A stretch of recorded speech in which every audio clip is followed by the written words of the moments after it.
welcome to my vlog, and here we are again in my bedroom because I literally have no other place to vlog because it's quarantine. Now for today, we're going to talk about 5 tips on how to study online effectively.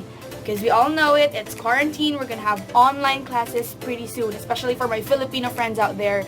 If not, they're already starting. But anyway, here are my tips for studying online effectively. First of all, you should have a morning routine. I cannot emphasize this so much. You cannot just wake up at 7:30, prepare at 7:35, and have your class at 7:40. Do not do that. That's gonna decrease your productivity. Do not jump out of the bed and then after 5 minutes you're gonna start schooling. No, you should have a morning routine. Just like every ordinary class that you have, you go take a bath, soak in the morning sun, and you go have your morning rituals, whatever you're doing, do your yoga and stuff. Have a good breakfast. Have a great breakfast. It's actually gonna boost your mood and it's gonna make you more prepared for your class. Please don't just jump out of your bed and go straight to your computer to have your online class. No. Second, you should have your own study place.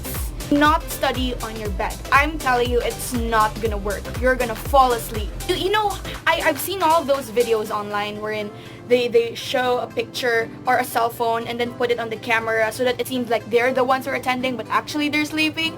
It's pretty hilarious until you miss a lot of the lessons and you don't actually understand what the hell is going on. So don't do that. Don't stay on your bed. Don't lie down on the sofa. Just have a table and a chair. Be there. Your textbooks should be at the side. It should be neat. It should be organized. It shouldn't be a very messy place so that you will be able to study effectively. It doesn't have to be a very grand study room. It doesn't have to be something like a library. It just has to be something that's neat, that you feel very comfortable of. The third one, of course, is also very important, is to optimize your study environment. This is it, my people. You're no longer in the classroom setting. You don't have to stay in a chair, in an armchair, in a chair with a table, whatever. You don't have to do that. You don't have to look at the board with all the chalks and pencil pen and stuff. You don't have to do that. You can actually optimize your study surroundings. Do you want it to be cold? Do you want it to be hot? You can blast off the aircon if you want, wear a jacket and a hoodie, unless of course that's not allowed, although I don't think it's not allowed. But yeah, optimize your study background. If you want to be near the sun, near the window, you want to see all those people outside walking and stuff, you want to go study on the balcony, it's your chance to optimize your study environment. This is it, y'all. If you want to have some food there, I know sometimes it's illegal to eat while you're actually having lectures, but for people like me, I like eating, and sometimes eating while studying makes me more productive. It makes me more alive.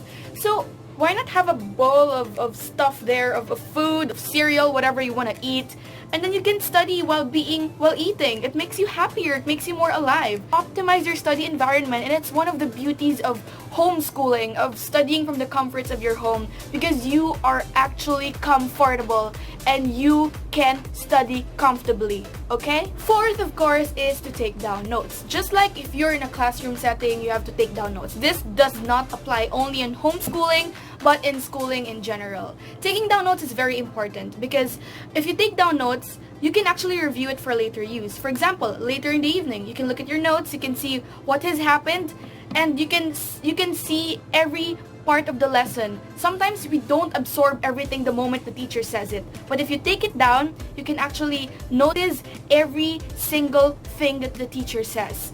So there's also beauty in taking down notes. At night, I rewrite my notes so that it seems like I'm taking down notes, but actually it's a way for me to practice, to memorize, and to internalize what I've learned.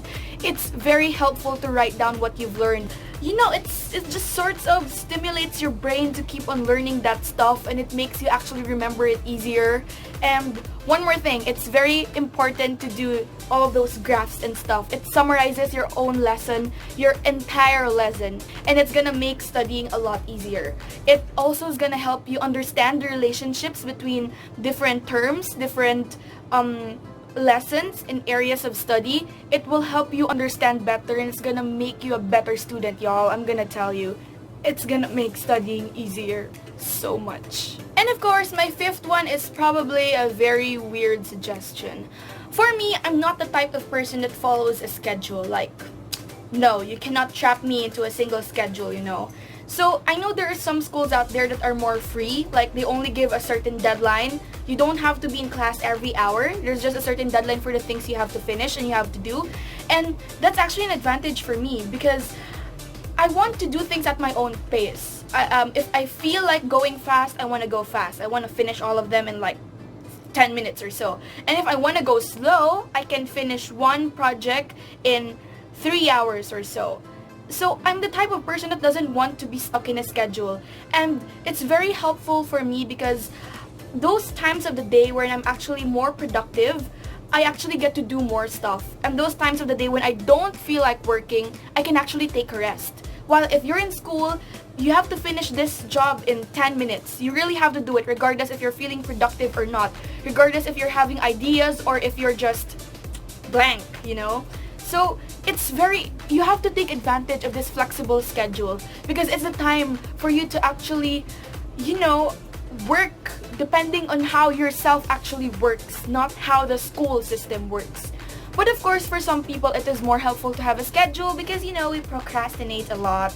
I mean, I have to admit sometimes a schedule is better for me, but it doesn't have to be that way. Take advantage of the flexible time that you have. Learn new things. It's time for you to explore. There are a lot of online courses out there in Coursera, in edX, in Udemy. Go take some online courses. Learn how to do programming and stuff, how to public speak, how to do creative writing. There's so many things you can do with your flexible time.